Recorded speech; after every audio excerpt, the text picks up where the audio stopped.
Hello guys and welcome to another video. In this video we're looking at set 75356, the Executor Super Star Destroyer, age rated 18 plus with 630 pieces, and this retailed for £59.99 and it was released in the 1st of May 2023. This is getting quite old now, so I assume it's going to retire at the end of the year. Anyway, this is the front of the box. This is like more of an adult style box, that's why it's the black background, but I think it looks really cool. You see you get two Star Destroyers next to it, which shows like a scale of how big this actually is. If you look at the back of the box, you just see some shots from the actual film compared to the Lego set, which is really cool. You get the scale size, you get the 40th anniversary of Return of the Jedi, you get the plaque, and you get, obviously, another angle of the ship. On one side, you get the front of the ship, and on this side, you don't really get anything else. This is the front, this is the top of the box, see a little piece here. But yeah, that is the box. Let's get this open and see what is inside. So you do get your instruction manual, which is pretty bog standard, only one. And inside you do get some details about the Super Star Destroyer, all the scale sets, and then you get into the build. And it does come with no stickers. It's plastic bags, as this is 2023. It has 6 numbered bags. And that's what's in the box. Very simple, but let's get this built.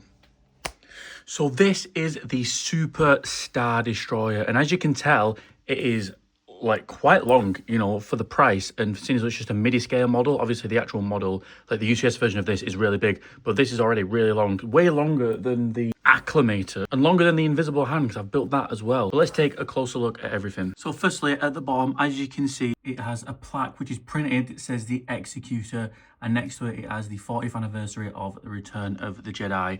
You can take this off and put another one of these on top of it, but I think it looks better with it like this. Here is the top of the Super Star Destroyer. Lots of greebling detailing on the ship, and there is the command post right there. But there's just so much detail in here, and it was actually really fun to build. And obviously, as you can see, these two little Star Destroyers are connected using a see-through piece which connects underneath the ship. But then if we go to the back of the ship, you can see the engines look really cool.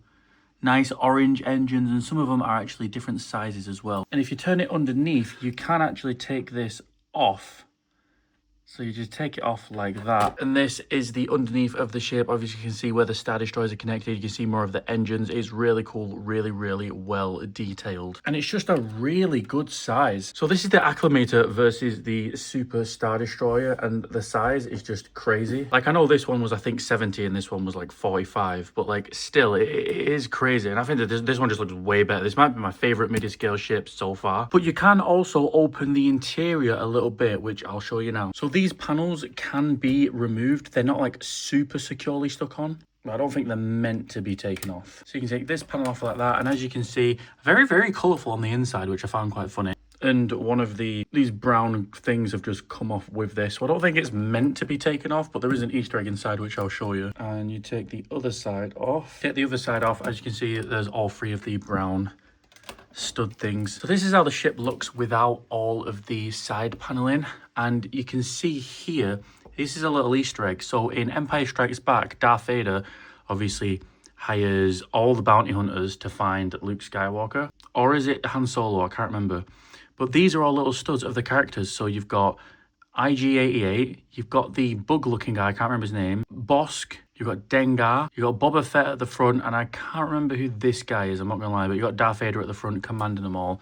And that's just a really cool little detail. The Invisible Hand has something similar like that as well. It has the Jedi Starfighters inside, which just gives a nice interesting feel to when you're actually building the ship. But again, I don't think these are made to be took off. I think they're just made to be little Easter eggs while you're building the ship. But obviously I'll take it off just to like show you. And then you can just clip the paneling straight back on. Oopsies. And this bit comes down like that. So just put them on like that. Now these parts are a little bit wobbly, and the front doesn't exactly go to like a perfect point like that. It is a little bit moving, but you know, it's only a midi-scale set. It's not going to be like perfectly perfect, but you get a scale of size of how big it is compared to a normal Star Destroyer. Obviously that's not a normal Star Destroyer, but that is like the size comparison if that was a normal Star Destroyer, which is absolutely huge. Anyway, that is the end of the video. I don't know if there's much more to say. You can see some like blue studs here, I think to show like windows or places for the Star Destroyers to land inside, or just little ships to land inside. But I would overall give this probably a 10 out of 10. Like, I really couldn't think of anything to improve on this. I think it looks really good. It's really sturdy. It's got Easter eggs inside. Got these cool little pieces just sticking out at the side. It's just really, really good and really worth the money. If you haven't picked this up, I really would recommend picking this up. It's a really, really good set and it's really good size and it looks amazing on display. But do you have this set and what do you think about it? If you don't, are you going to get it? Let me know in the comments and I'll see you in the next video. Bye bye.